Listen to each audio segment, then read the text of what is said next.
நேயர்கள் அனைவருக்கும் என் அன்பு கலந்த வணக்கம். உறவுகள் என்ற தலைப்பில் கடந்த பல வாரங்களாக, திங்கள்களாக, மாதங்களாக நான் என்னுடைய கருத்துக்களை உங்களோடு பகிர்ந்து கொண்டு வருகின்றேன். இந்த கருத்துக்களுக்கு நான் தான் பொறுப்பு. அது திரு அவையினுடைய சிந்தனை என்று நான் சொல்ல வரவில்லை. நான் கிறிஸ்தவ ஆன்மீகம் என்று பேசும் பொழுது அடிக்கடி சொல்வதுண்டு, அது கிறிஸ்தவ அவையில் ஏற்றுக்கொள்ளப்படும். எங்களுடைய ஆன்மீகத்திலிருந்து தான் ஒரு செயல்பாடு தோன்ற வேண்டும். ஆன்மீகத்தோடு இருக்க முடியாது. அதை நான் ஆங்கிலத்தில் சொல்வது delve into contemplation and surface in compassion. அதாவது நீ ஆன்மீகத்தில் ஆழமாக போகும் பொழுது கருணை தானாக முகிழ்ந்தெழும். எளிய மொழியில் சொன்னால் செபம் செயலில் தோன்ற வேண்டும், வழிபாடு வாழ்க்கையில் பிரதிபலிக்க வேண்டும். இது கிறிஸ்தவம். இதை யாரும் மறுக்க மாட்டார். இந்த கருணை என்றால் என்ன? இது இயேசு காட்டிய வழி. இயேசு காட்டிய வழி என்றால் அவர் சொல்லால் மட்டுமல்ல, தன்னுடைய வாழ்க்கையால் காட்டிய வழி. கருணை என்றால் என்ன? அழுவாரோடு அழ வேண்டும், அடக்கப்பட்டவர்களின் குரலாக நாங்கள் ஒலிக்க வேண்டும், வறுமை, கொடிய வறுமையில் கஷ்டப்படுவோரை ஓரளவு நாங்கள் தூக்கிவிட வேண்டும், நீதிக்காக நாங்கள் பேச வேண்டும், அநீதியாக தண்டிக்கப்படுபவர்களை நாங்கள் விடுதலையாக்க வேண்டும். இவையெல்லாம் அந்த கருணை. கருணை என்று சொன்னால் ஏதோ ஒரு அனுதாபத்தை தெரிவிப்பது மட்டுமல்ல, செயலில் இறங்க வேண்டும். இது கிறிஸ்தவம். ஏன்னா கிறிஸ்தவம் மக்களுக்காக, மக்கள் கிறிஸ்தவத்துக்காக அல்ல. இந்த பின்னணியில் இன்று நான் உங்களோடு சில கருத்துக்களை பகிர முனைகின்றேன். இன்றைக்கு எங்களுடைய நாட்டை எடுத்துக்கொண்டால், அதுவும் குறிப்பாக எங்களுடைய தமிழ் மக்கள் எடுத்துக்கொண்டால், ஒரு இக்கட்டான நிலையில் நாங்கள் வாழுகின்றோம். ஒரு நெருக்கடியான நிலையில் நாங்கள் வாழுகின்றோம். குறிப்பாக அரசியல் சமூக கலைநிலையை பார்த்தால் நாங்கள் எங்கு போவது, எப்படி வாழ்வது என்று தெரியாத ஒரு நிலை. இக்கட்டான நிலைகளில், நெருக்கீடான நிலைகளில் முடிவுகள் எடுப்பது தான் தலைமைத்துவம். அதிலிருந்து ஓடக்கூடாது அல்லது பின்போடக்கூடாது. இக்கட்டான நிலைகளில், நெருக்கீடான நிலைகளில் முடிவுகள் எடுப்பது தான் தலைமைத்துவம். இப்படிப்பட்ட முடிவுகளை எடுக்கும் பொழுது அதில் ஒரு ரிஸ்க் ஒன்று உண்டு. தமிழில் இடர்வரவு, ஒரு ரிஸ்க் ஒன்று உண்டு. இந்த இடர்வரவு என்றால் என்ன? இந்த முடிவுகள் உடனடியாக சில தின்மைகளையும் கொண்டு வரலாம், சில நன்மைகளையும் கொண்டு வரலாம். ஒரு நிச்சயமற்ற நிலை, அன்சர்டினிட்டி. அந்த நிச்சயமற்ற நிலையில் துணிந்து எங்களை நம்பி, சமூகத்தை நம்பி நாங்கள் முடிவெடுப்பது அவசியம். கடந்த காலங்களில் தமிழ் மக்களுடைய ஒரு பெரிய பலவீனம், நாங்கள் தலைவர்களை தெரிகிறோம், எங்களோட வாக்குகளால் தலைவர்களை தெரியும். தெரிந்த பிற்பாடு நாங்கள் பின் சீட்டில் இருந்துடுறோம். சரி, அவர்கள் எங்களை பார்த்து கொள்வார்கள். அந்த 75 வருட வரலாற்றில் எங்களுக்கு தெரியும், அவர்கள் எங்களை ஏமாற்றிக்கொண்டே வந்திருக்கிறார்கள்.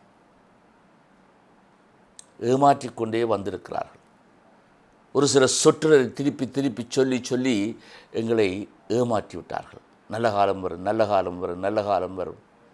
வரவே இல்லை.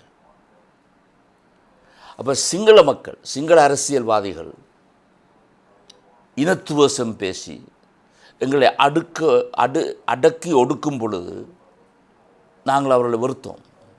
அது நியாயம். அதற்கு எதிராக குரல் கொடுக்கத்தான் எங்கள் தமிழ் அரசியல்வாதிகள் வந்தார்கள். ஆகவே அவர்கள் எங்களை அடக்கி ஒடுக்கும் பொழுது நாங்கள் ஒரு காலத்தில் ஜிஜி பொன்னம்பலந்திர காலத்தில் 50-50 பேசணும்.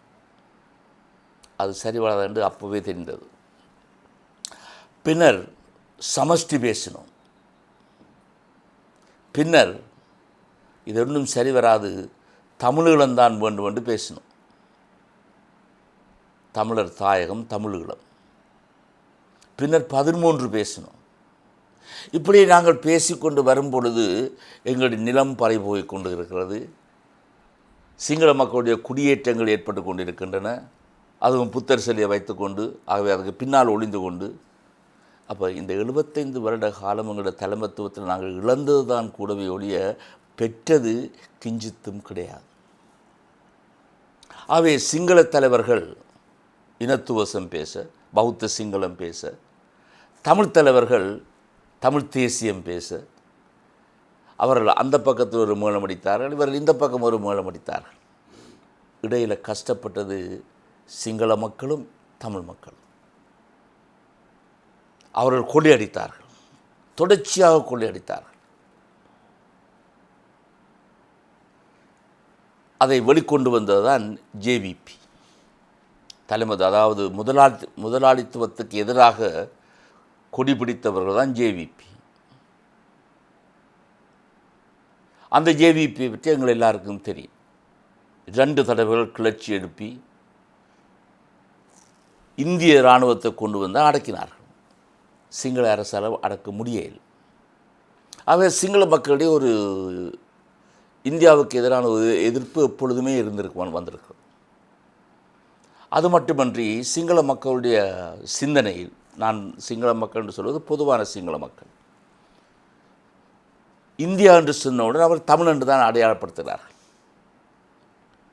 இந்தியாவில் தமிழ்நாடு ஒரு மாநிலம் என்றதை விட்டு இந்தியா என்று சொன்னால் தமிழர்கள் தான். ஆகவே 2வது காரணம் இந்தியாவை வெறுப்பதற்கு. ஆனால் இந்தியாவுடைய தலையீடு எப்பொழுதுமே இருந்திருக்கு. அங்கு மட்டுமல்ல, எங்களுக்கும்.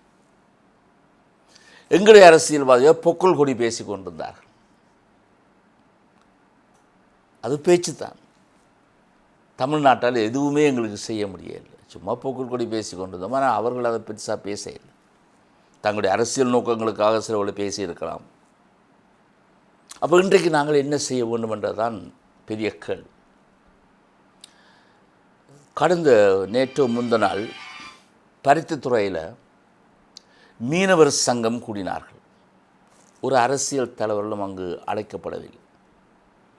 மீனவர் சங்கம் கூடி இன்றைய இந்த நிலைப்பாட்டில் தாங்களே தலைமத்துவம் எடுத்துக்கொண்டு என்ன செய்யலாம் என்று சில முடிவுகளை செய்திருக்கிறார்கள். அந்த முடிவு சரியாப்படையா என்பது அது வேறு விடயம். ஆனால் முடிவு எடுத்திருக்கிறார்கள். தங்களுக்கு தாங்களே தலைமத்துவம் கொடுத்திருக்கிறார்கள். அது வரவேற்கப்பட வேண்டும். அந்த தலைமத்துவத்தை ஒவ்வொரு தமிழனும் ஒவ்வொரு தமிழச்சியும் எடுக்க வேண்டும். ராமன் ஆண்டா என்ன, ராவணன் ஆண்டா என்று எங்களால் இருக்க முடியாது. இது எங்களோட வாழ்க்கை, எங்களுடைய அடுத்த தலைமுறையுடைய வாழ்க்கை. அது எங்களுக்கு ஒரு கடமை உண்டு, ஒரு பொறுப்பு உண்டு. அப்போ ஜேவிபியினுடைய ஒரு பரிணாம தோற்றமாக இப்பொழுது என்பிபி வந்திருக்கு, மக்கள் சக்தி.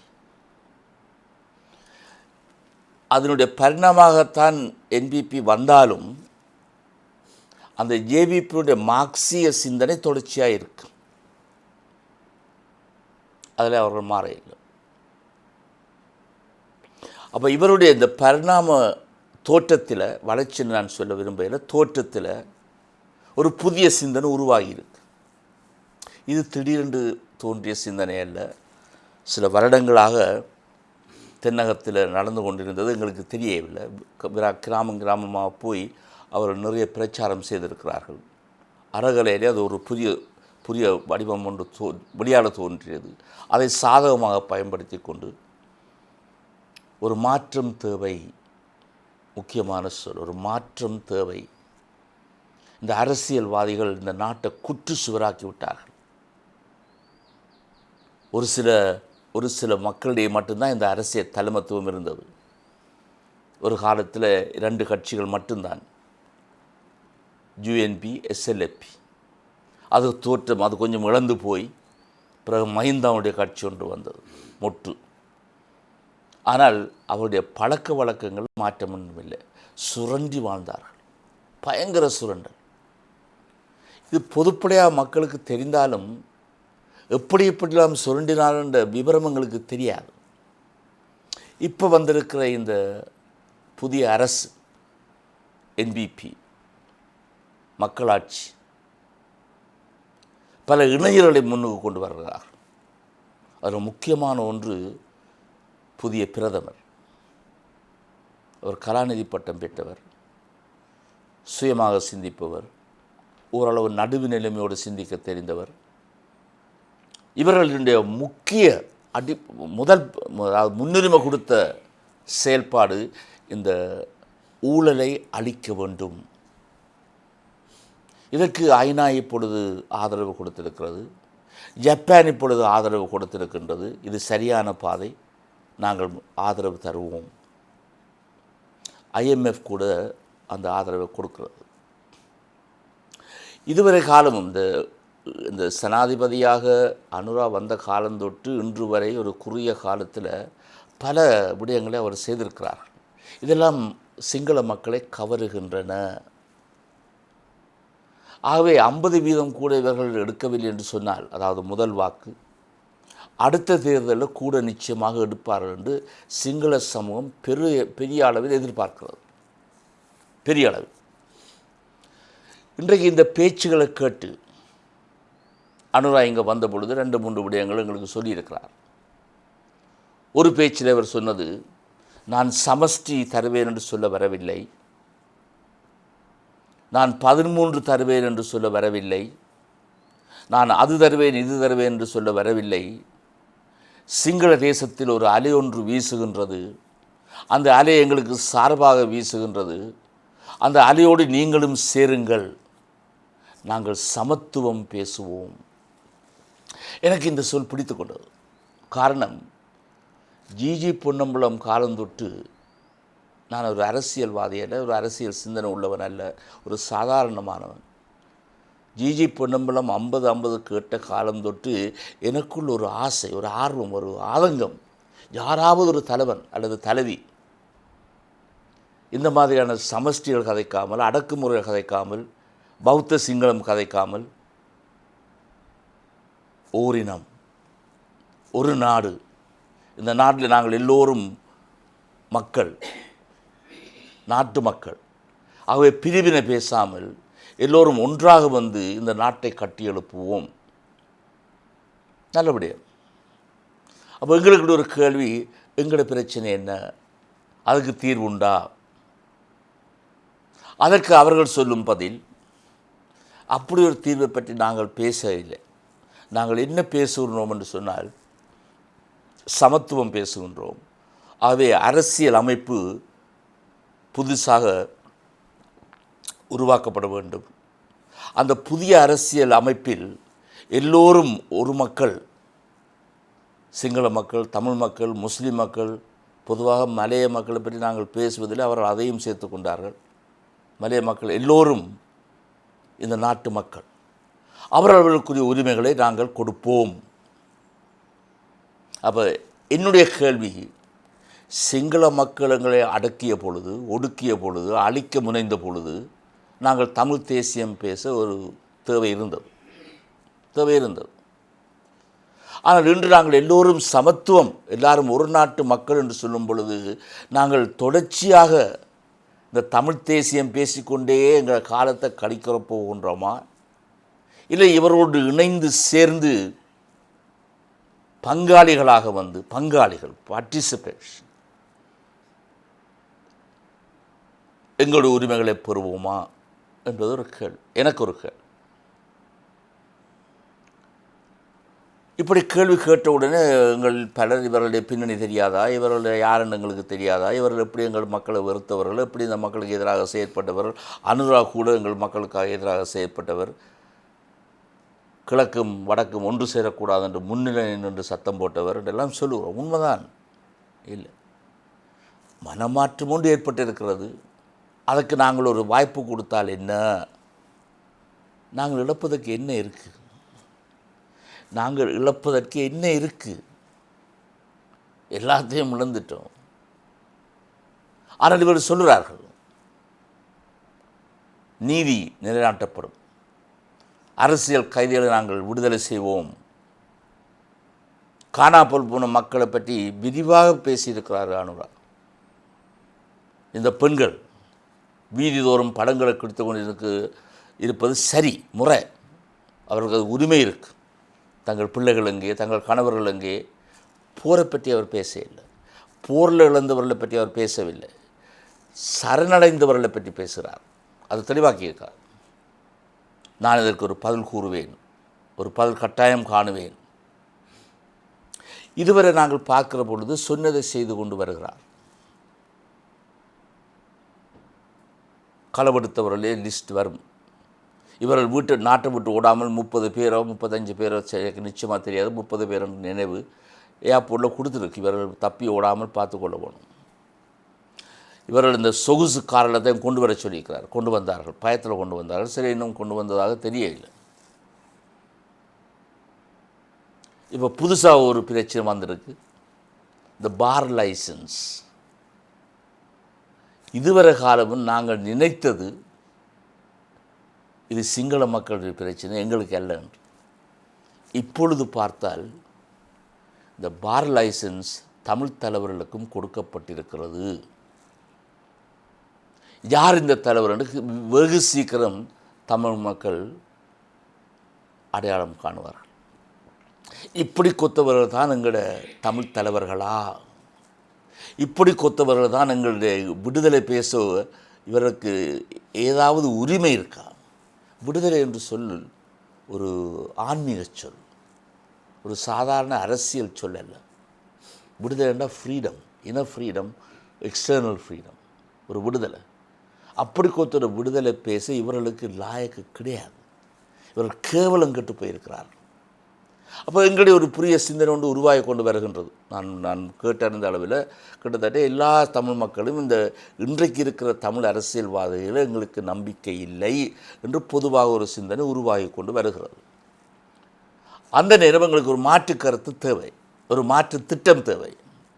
தமிழ் மக்களை பொறுத்தவரை நாங்கள் பழையன கழிவதில் மிகவும் பின்வாங்குபவர்கள்.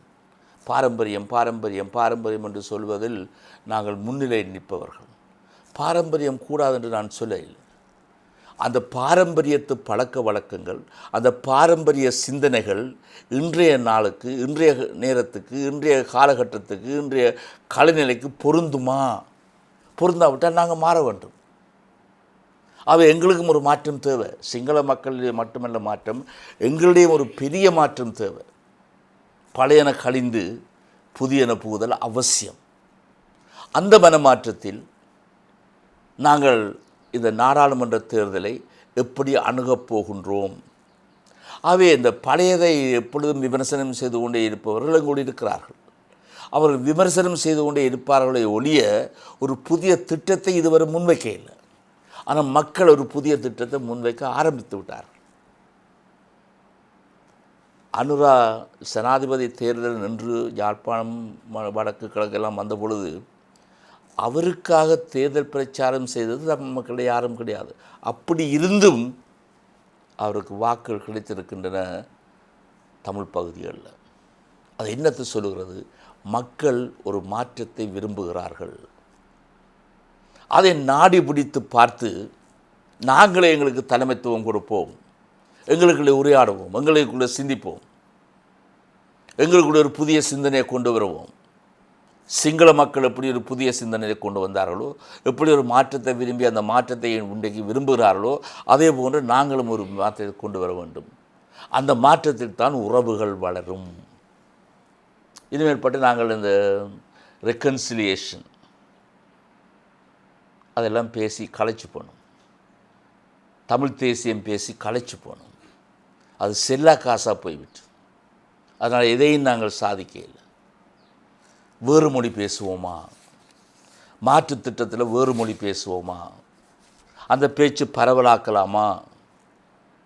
இப்படி ஒரு சிந்தனையை எங்களிடையே நாங்கள் வளர்ப்பது அவசியம். எங்களுக்கு நாங்களே தலைமைத்துவம் கொடுப்போம். யாரோ ஒருவரை நியமித்து போட்டு அவருடைய கைகளில் எங்கள் எதிர்காலத்தை கொடுக்கக்கூடாது. 75 வருட கால வரலாற்றில் நாங்கள் படித்த பாடமாக இது அமையட்டும். மறு வாரம் உங்களை சந்திக்க மட்டும் உங்களிடமிருந்து விடைபெறுகின்றேன். வணக்கம்.